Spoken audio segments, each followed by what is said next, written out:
toujours un plaisir de vous retrouver pour ce nouveau numéro de votre émission L'invité de la rédaction. La caravane continentale tambour battant vers la COP 27 est une initiative de la coalition des organisations de la société civile pour la justice climatique en partenariat avec Oxfam. Cette caravane qui se tient en prélude à la COP 27 fait halte dans 20 pays africains du 23 septembre au 7 octobre 2022. C'est à Dakar qu'elle a pris fin avec un ensemble d'activités qui se sont tenues du 3 au 6 octobre dernier dans la capitale sénégalaise et dans d'autres localités du pays également. L'initiative a permis la mobilisation des peuples africains à travers le continent, mais également surtout pour réclamer la justice climatique. Et pour parler de tout cela, nous recevons sur ce plateau M.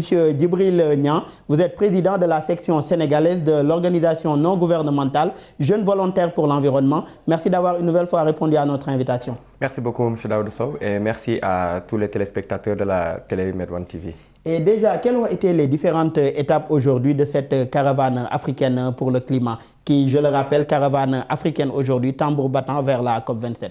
Donc merci beaucoup, merci de nous avoir donné l'opportunité de parler de cette caravane, donc que nous considérons comme l'un des plus grands événements en route vers la COP. Donc la caravane tambour battant, c'est une initiative de la société civile soutenue par Oxfam et Care International et d'autres partenaires.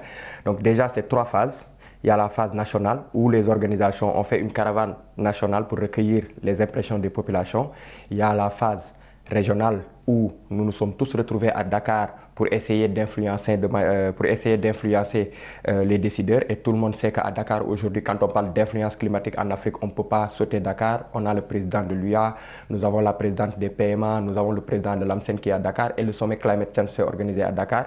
Et il y a le niveau continental où aussi nous allons nous retrouver à Sharm el-Sheikh en Égypte pour essayer aussi de pousser et de faire valoir nos idées. Donc ce sont ces 3 étapes-là. Et on reste pour Dakar que vous avez cité tout à l'heure aujourd'hui. Elle a été la dernière étape de cette caravane.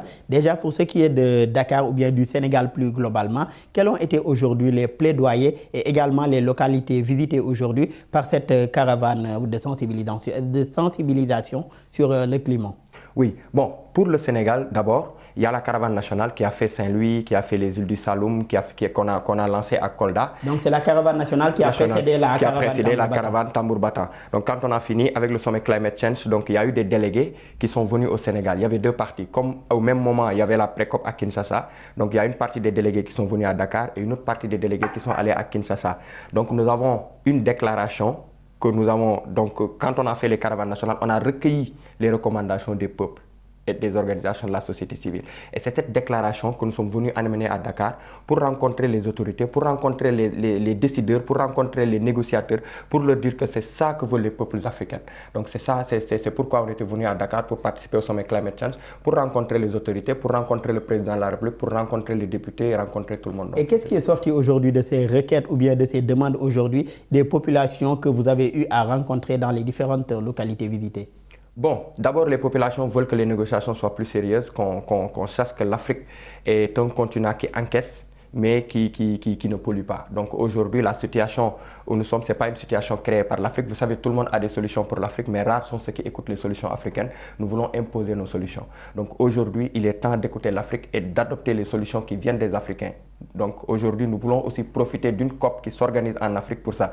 Parmi les déclarations, on a parlé de la dette. On a parlé des financements climatiques parce qu'on ne veut pas que ça soit une dette, on voudrait plutôt que ça soit des subventions pour nos États.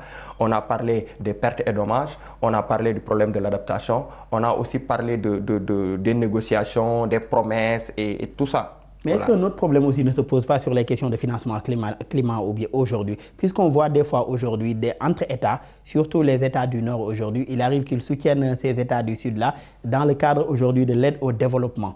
Mais quand vient aujourd'hui l'heure de comptabiliser, il arrive aujourd'hui que de l'argent qui était de l'aide au développement soit comptabilisé comme financement vert ou comme financement climat. Comment aujourd'hui arriver à régler ce problème pour éviter aujourd'hui de faire amalgame entre l'aide au développement et les financements climat? C'est pourquoi nous on a parlé de subventions. Il ne faut pas aujourd'hui qu'on mélange l'aide au développement, les dettes qui sont faites au pays, au financement climatique. Il faut qu'aujourd'hui, tous les accords qui ont été signés sur la stratégie qu'il faut suivre pour les financements climatiques soient respectés. Ce n'est pas de l'aide au développement.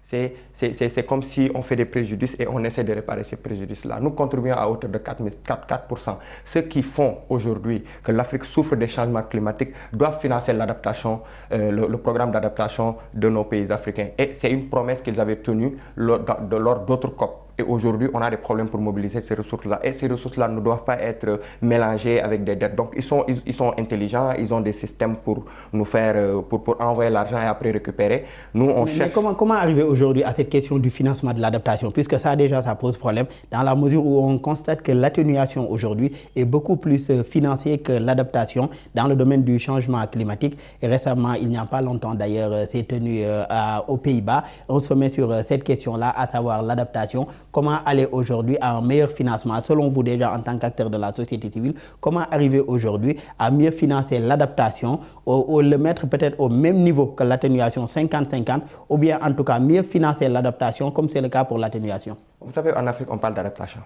Donc, c'est dans d'autres pays, on parle d'atténuation et tout ça. Mais en Afrique, on parle d'adaptation. Mais c'est-à-dire, l'atténuation, c'est chez eux. L'adaptation, c'est chez nous. Donc aujourd'hui, il y a ce gap-là. Et c'est ce gap-là qu'on veut corriger. Et ce gap-là, pour le corriger, il faut rendre les choses équilibrées. Il faut essayer d'équilibrer. Et aujourd'hui, il faut aussi essayer de sortir de ces systèmes-là qui sont assez lourds où ils veulent nous mettre. Et maintenant, nous, population africaine, nous, pays africains, nous avons des solutions et nous les avons proposées pour ces systèmes de financement-là. Et ces solutions-là, c'est d'abord essayer de respecter les engagements. Tout se trouve dans les documents. Seulement, les gens essaient de trouver des voies de contournement. Par exemple, nous, on ne parle plus de dette, mais on parle de subventions. Aux pays africains pour l'adaptation, on parle de ça. On parle aussi de mécanismes pour que, par exemple, certaines banques qui financent, par exemple, ces genres de trucs-là, qu'ils arrêtent et qu'ils voient comment aller vers des financements plus sobres et des financements qui ne vont pas se retrouver sur des systèmes assez compliqués après qui vont mettre nos États dans des dettes ou autres. Les financements climatiques ne doivent pas être mélangés avec d'autres types de financements. C'est spécifique, c'est spécial.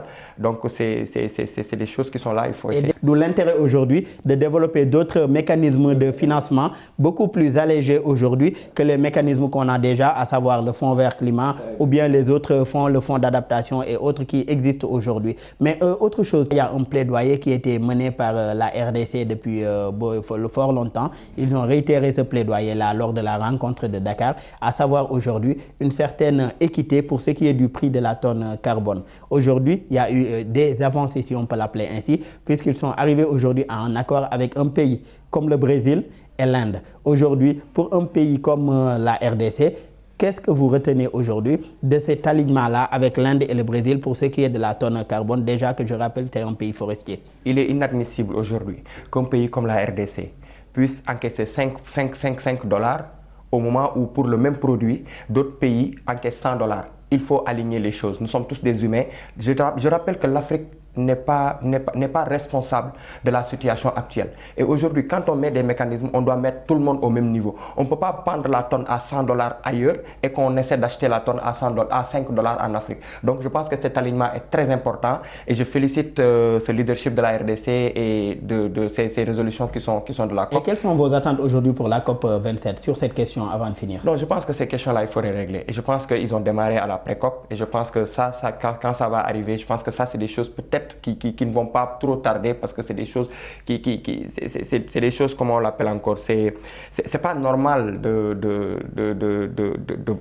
faire cette distinction ou bien cette séparation ou bien ce manque d'alignement là. Donc aujourd'hui, s'ils ont décidé d'aligner ça et que des pays comme le Brésil et d'autres pays PMA décident de s'aligner sur ça, donc c'est des choses qu'il faut imposer et c'est des choses qu'il faut vraiment gérer à Sharm-el-Sheikh. Et c'est d'ailleurs le combat aujourd'hui que vous menez en tant qu'organisation de la société civile, c'est-à-dire une plus grande justice climatique et une certaine équité aujourd'hui quant aux pays du Nord et aux pays du Sud. Nous en sommes malheureusement à la fin de cet entretien. Je rappelle que nous recevions M. Djibril Niang. Vous êtes président ou directeur exécutif de l'ONG Jeunes Volontaires pour l'Environnement, section Sénégal. Merci d'avoir été avec nous. Merci beaucoup et je vous remercie. Je remercie Medouane TV et nous réclamons plus de justice climatique. Vous l'avez dit, nous réclamons plus de justice climatique. Il faut vraiment vraiment aller vers cette justice climatique-là pour qu'il y ait l'équité, pour que tout soit à la norme. Merci beaucoup. De justice climatique en route vers la COP 27 prévue sur le continent africain, à Sharm el-Cheikh en Égypte plus particulièrement. Merci également à l'équipe technique pour les facilitations et la réalisation de cette émission. Merci à vous tous qui nous suivez. Très bonne suite de programme sur nos antennes.